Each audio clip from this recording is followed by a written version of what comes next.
So when I first buy a new tie down, one of the things I do is I take the nose band, run it up over my forearm, squeeze down the cheek pieces together evenly, and then I'll just flop my arm back and forth a little bit over my fingers, and that kind of helps square up and shape that while leaving the nose rounded. Take the nose band, set it up on my horse. The nose band needs to fit just like a halter, so I need to take this one up a little bit.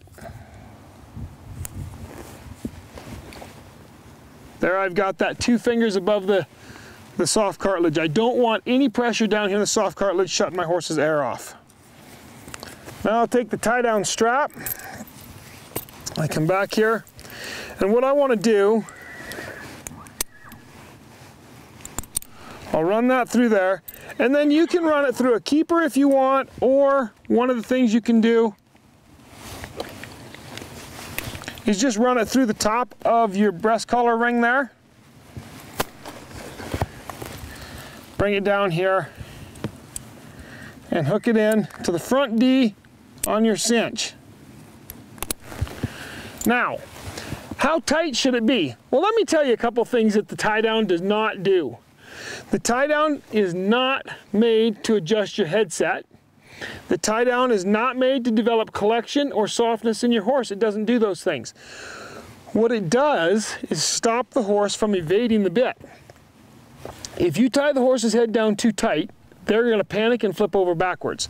So what I like to do is I like to come up here and just be able to run it along the throat latch. Well, I've got a lot of slack there. So I'm going to come back here.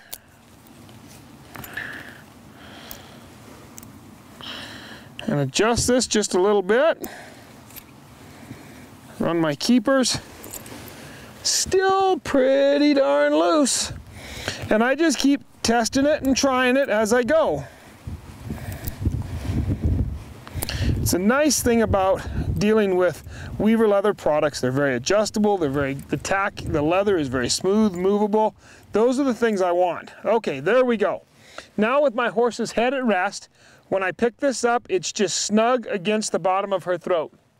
And that's what I want. Now, when her head goes there, she's in contact. Okay, that's it. She can't throw her nose out any higher than that. She's in contact.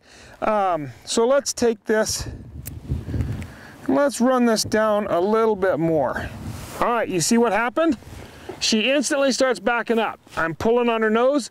Now, if I don't quit that, she's not going to be able to find a release to the pressure.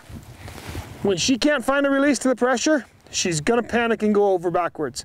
You really have to know that tack is what makes your job easier.